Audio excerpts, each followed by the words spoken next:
Peace, love, good health, and black power.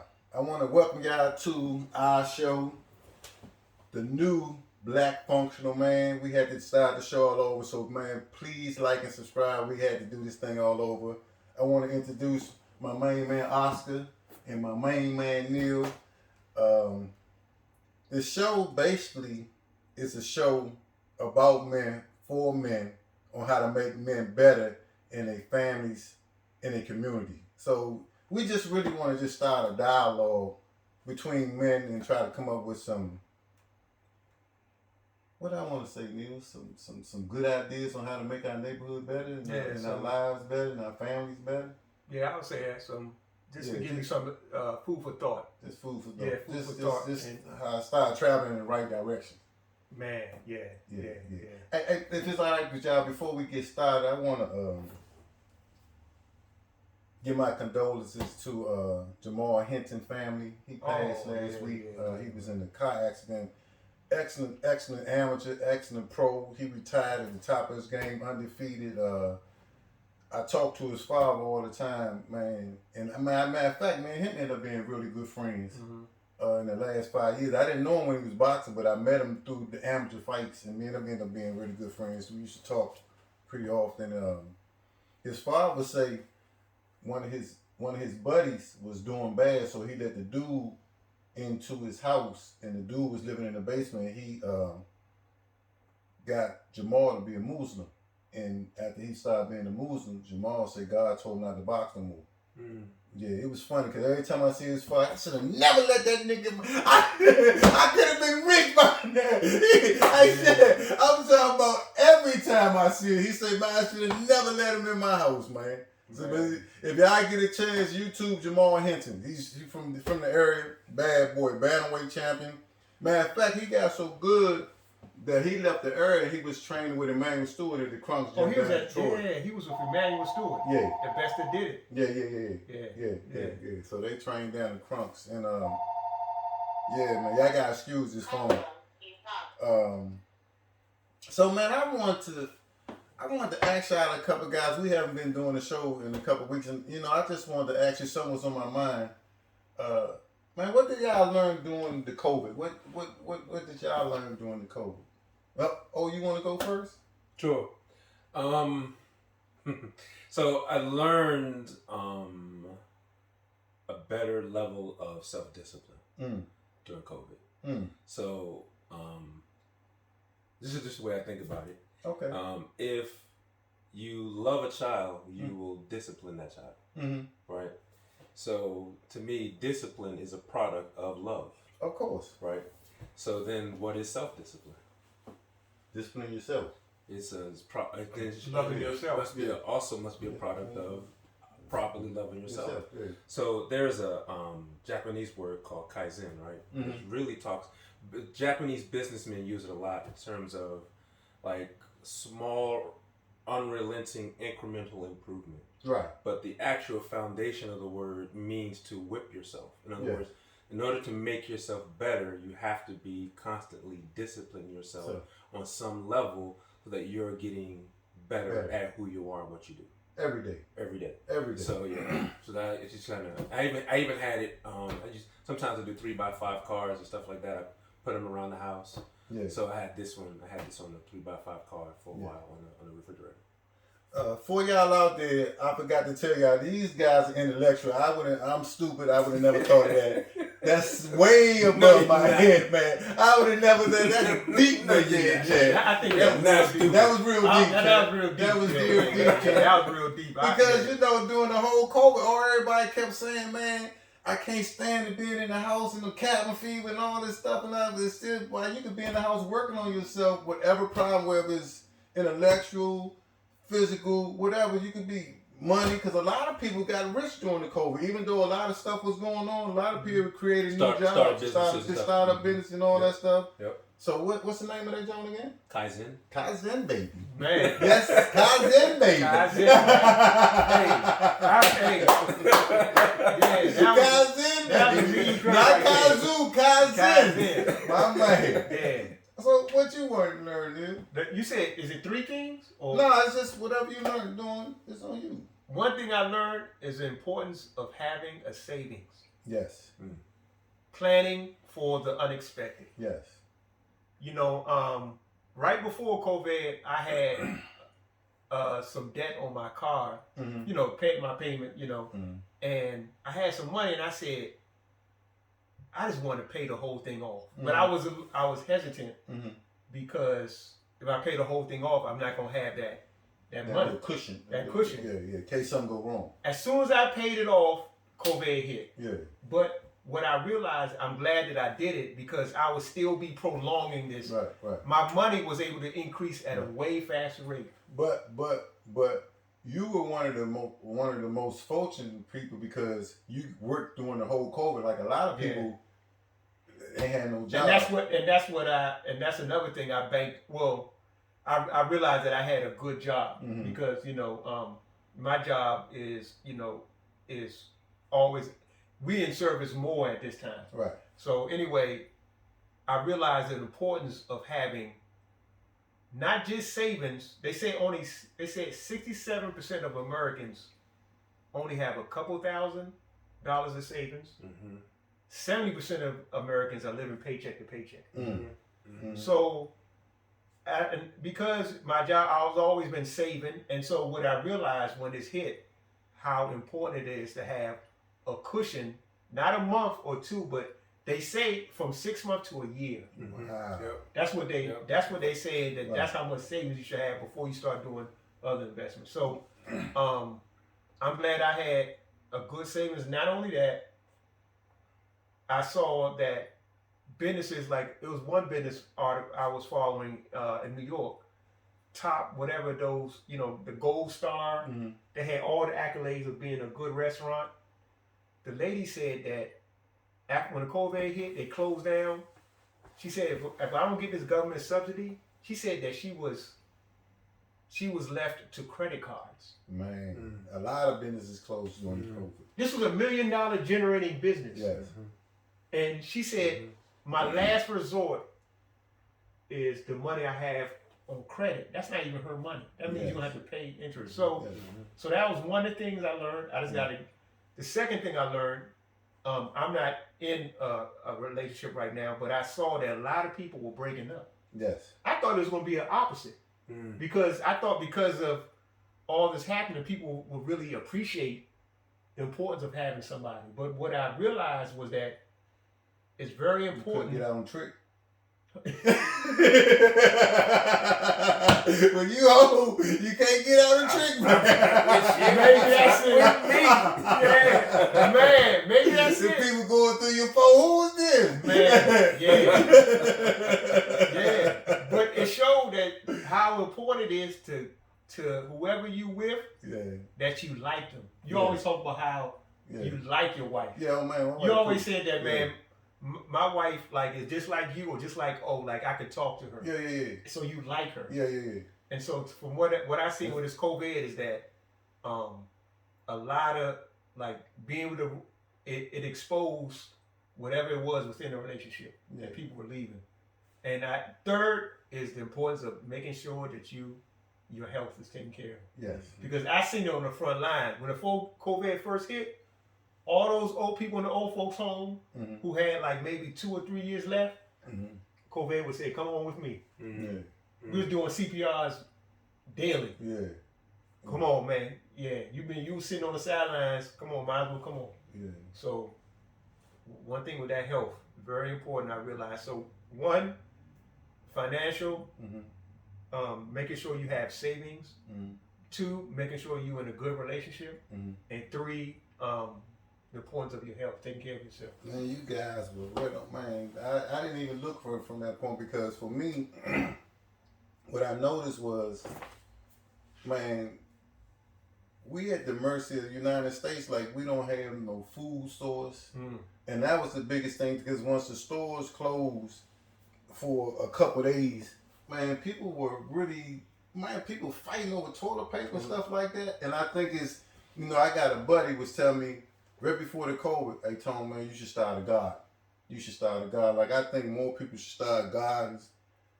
He got a chicken coop. He got a couple chickens out back. Oh, man, yeah. Yeah. we got to start looking at our food source because I don't know if this gonna happen again. Like, seeing as though we've seen it before, in the future we should start just. I think it wouldn't hurt to start a garden. Hey, I know a dude said man, he was mad. The dude, people coming out with 5 and 6 big wolves. Yeah. He said, "How many asses you have?" People got very selfish during that time. Man. I actually started during that time. Started telling people like you should have anywhere from 3 to 6 months of a stash. Yeah. Like I got cases. I would go because I was still working through the whole thing too. Once I started going back to the store, like I got a big bag of like pancake mix like this. Right. Canned food, right. Candles, flashlights. I made sure I went to Amazon and ordered rechargeable batteries, I just like to me like once it hit once, what's to say it can't come potentially happen again? So at this point, I think everybody needs to have like a 6 month stash of like go through your house with a pen and paper, and I need da da da da da da, and then you got to go to the store and be greedy and take 50 of them now. Go get 2, and then go back and get 2 more. Like once a week or build it twice a week, something like that. That's what my wife did, man. We got a whole basement full of stuff. Yep. Yeah. Oh, another thing? Having property. Yeah. You live in an apartment, like you said. If you have chickens, I knew when I was living in LA, a guy had chickens. And they produce eggs every day. Yeah. Mm-hmm. They produce so many eggs, he would give them away to his neighbors. Yeah. Mm-hmm. But if you don't have property, like you said, you can have a garden, you can have chickens, you can have your own self-subsisting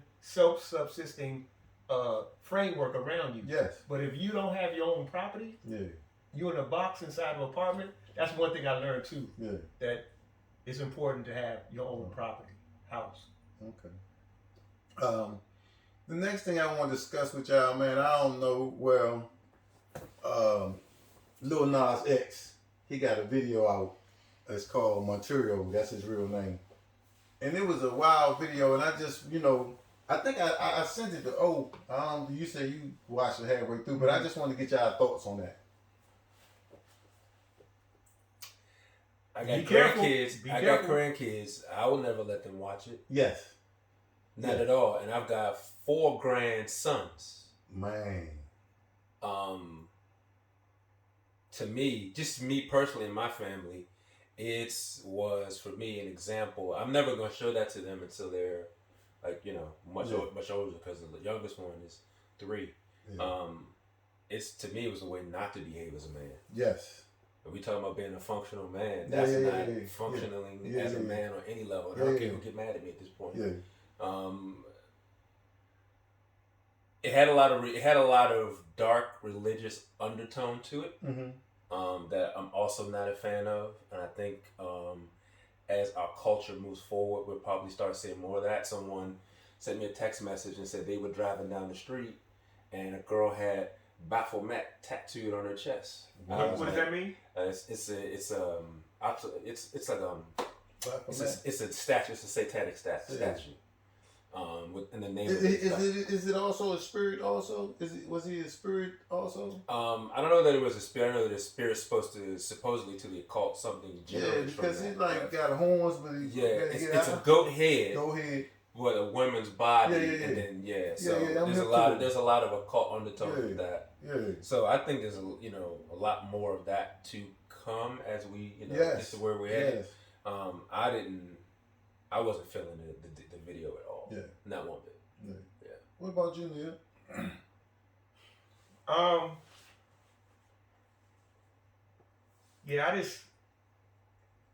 I watched partly of it. I try to be sensitive about whatever I look at, like reflection into my subconscious. Yeah. So I just, in the end, what I realized?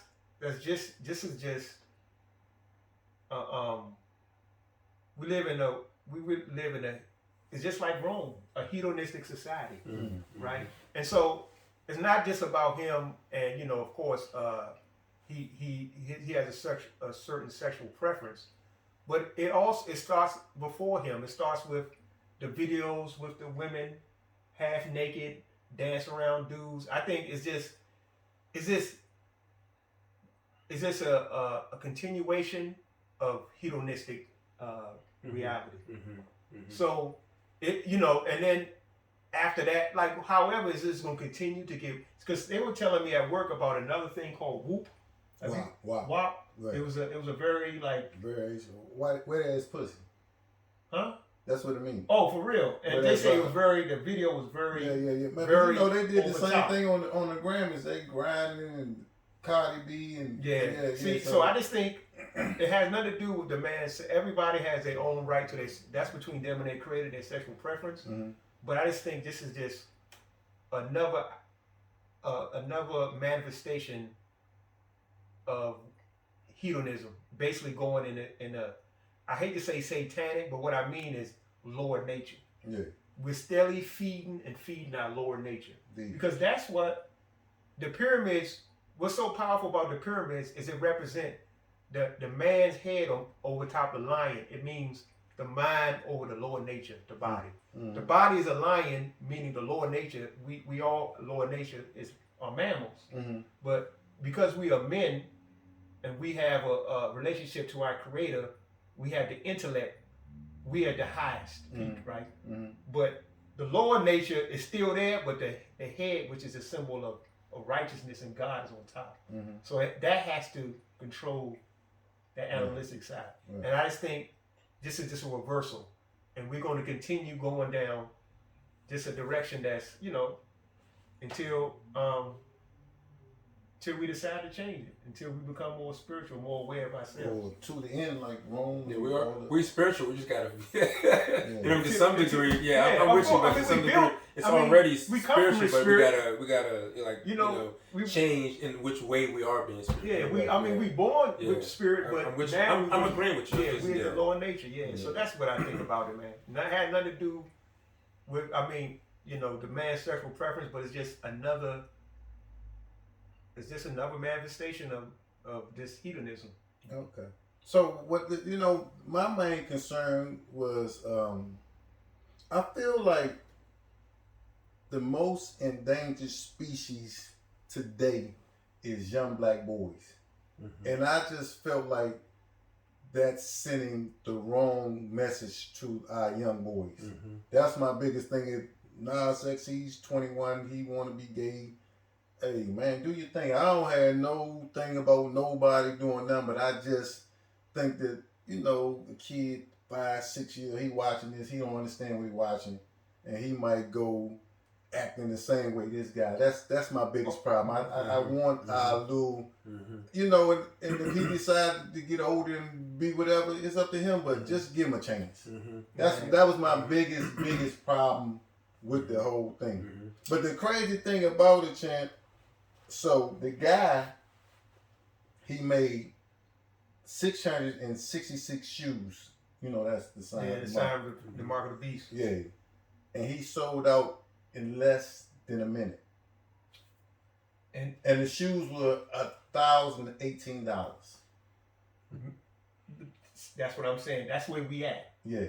That's where we at. Even the 18 is a 666 number. Really?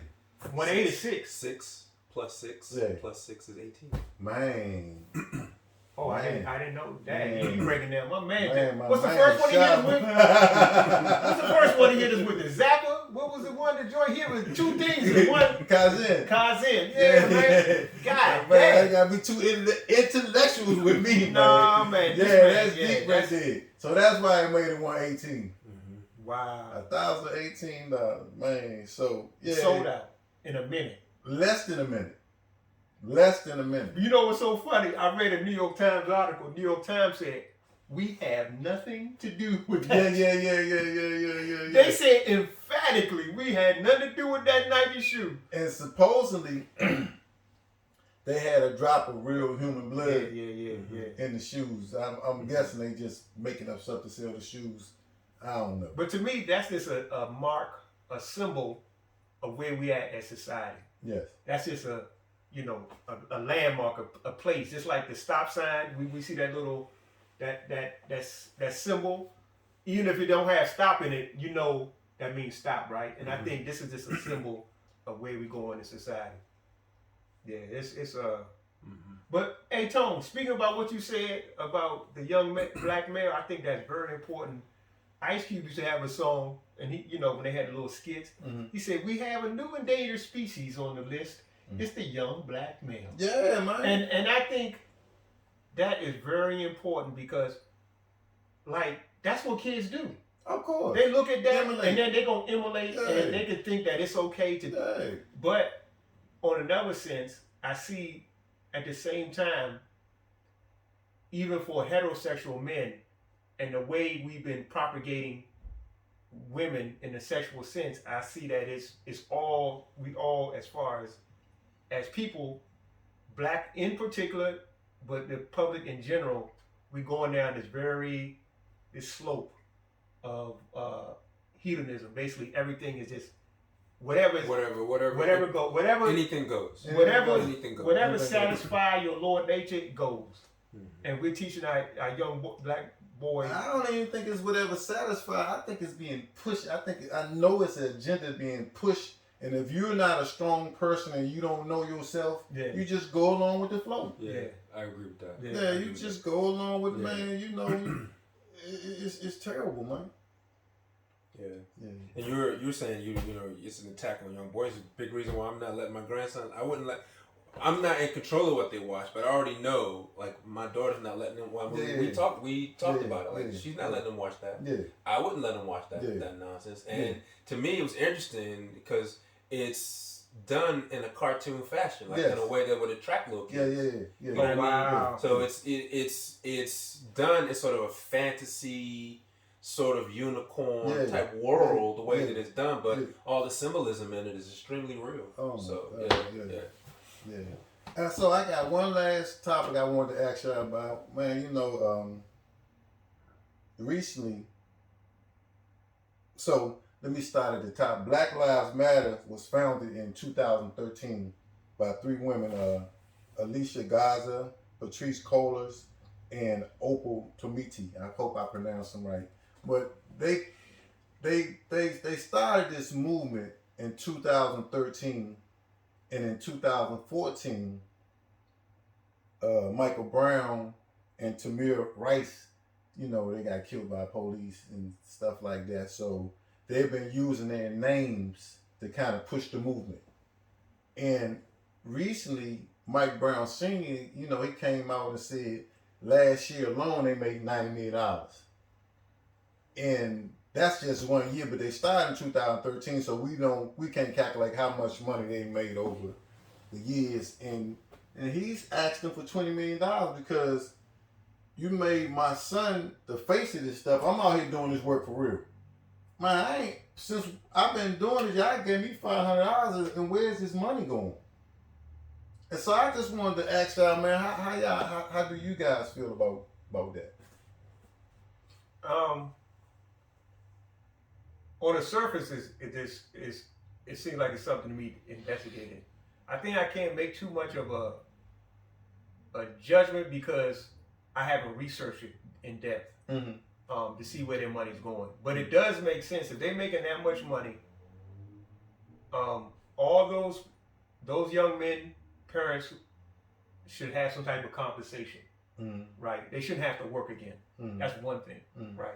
They should get, so if that's the case, if they making all this money, are they driving around in Benzes? Do they got big homes? Like what? I don't know where the money's going. I don't know if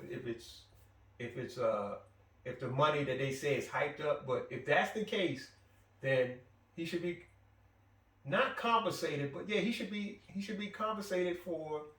His son was the one who sparked the movement. One.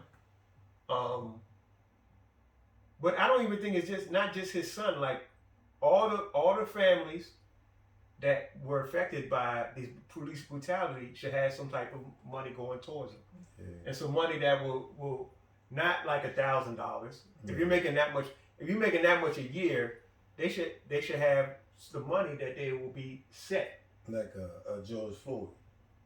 George Floyd family, I think it was like 24, 30 million. It's a big number. Matter of fact, after, I don't want to sound like, but the lady, Samira Rice, she had the guy, his name, the lawyer Benjamin Crump. He was representing her, and she was like, "Man, you ain't really, she fired him." Mm-hmm. So he got these people $24 million for George Floyd. So man, she talking bad about him, this and that, and he like, "Man, if you would have stayed with me, I'd have got you some money." She settled for $200,000.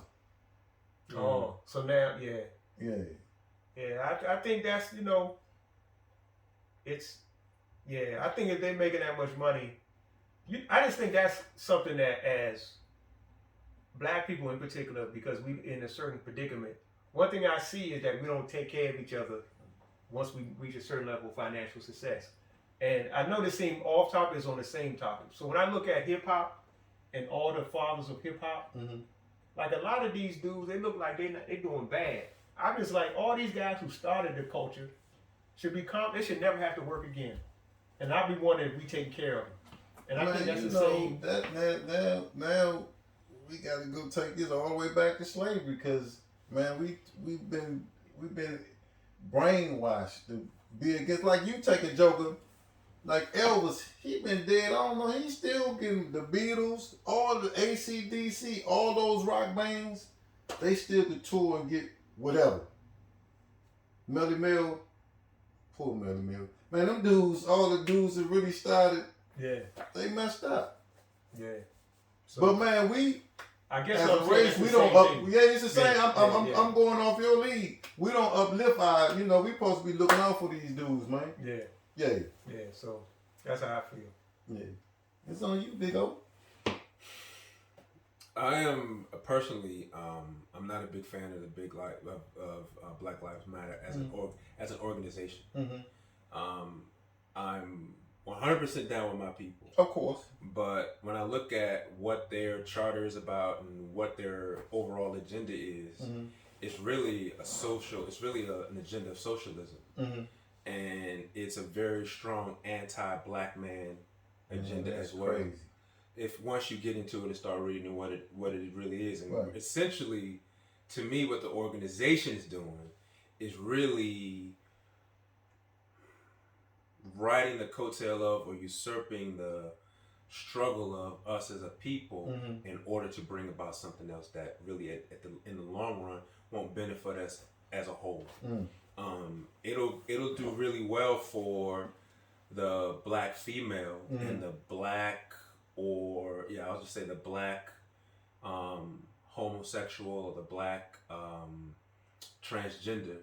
It'll advance their agenda, and the organization is funded by George Soros. Do you know who George Soros is? No. So he's a billionaire, and he is a eugenist. Eugenist is, for example, population control. So Hitler was a eugenist. So there's two types of eugenists. There's what they call a positive eugenist. I'm a white guy, I'm gonna just go take guns and I'm gonna kill all the black people. There's what's also called a negative eugenist. And a negative eugenist, what I want to do is trick you into killing yourself. So an example of a negative eugenist would be somebody like Margaret Sanger, who initially started what was called the American Abortion League. And then she changed that from American Abortion League to Planned Parenthood. Right. And all of their 80%+ of their abortion clinics are in black neighborhoods. To this day, the leading cause of death in the black community is abortion. Man. So our abortion rate is 2.1, but our birth rate is 1.7. So we're dying off in the womb faster than we're being born. That's an agenda. And if you go, and so there's an argument, and I'm kind of tying this together. There's an argument around the good that they do, if you go look at their website, they have roughly 11,000 prenatal clients a year, but they do roughly around 330 thousand abortions, which makes up about 90% of the abortions nationwide. Wow. And they have, even though they are a non-profit organization, they still receive funding from the government. Right. So, to me, that Black Lives Matter, he's one of those people that believe in population control, and not specifically population, but specifically it has to do with black people. Right. So the fact that a lot of their funding comes from him, automatically I have questions about that. Yeah. So And if he's funding them, he's going to have a lot of say so in what they're doing with the propaganda that they're putting out there. Man, that was good. I ain't know that, man. Yeah. Yeah, I know about it. I didn't know that George Soros was a part of the eugenics. I know that they said he was funding. They got a documentary on him, I think, on either Netflix or Amazon Prime. Okay. So, man, I think that's about it, man. I really enjoyed the show, man. Y'all, please like and subscribe. We had to start the show all over, so we got to get our numbers up. We didn't have that many numbers off the break, so there we start from scratch. We had a couple hundred. Yeah. So, man, like I said again, man, I enjoy talking to y'all guys. I learn something every time I talk to you guys. Really good information. Yes, sir. Again, please like and subscribe. Always give God the glory, man. And man, love yourself, man. My man Osa, man, you got the, what's the word again, O? Kaizen. Kaizen. You got the Kaizen yourself, baby. Discipline. You got the Kaizen yourself. I like that, Kaizen. It really means that you got to manage yourself. You got to take care of yourself. Man. But all that takes discipline. Man, that's a mean joint right there. Man. Well, you know how it go, mind, body, and soul. Oh, you got anything to say? Nope. Man, we out. We appreciate y'all. Thank you.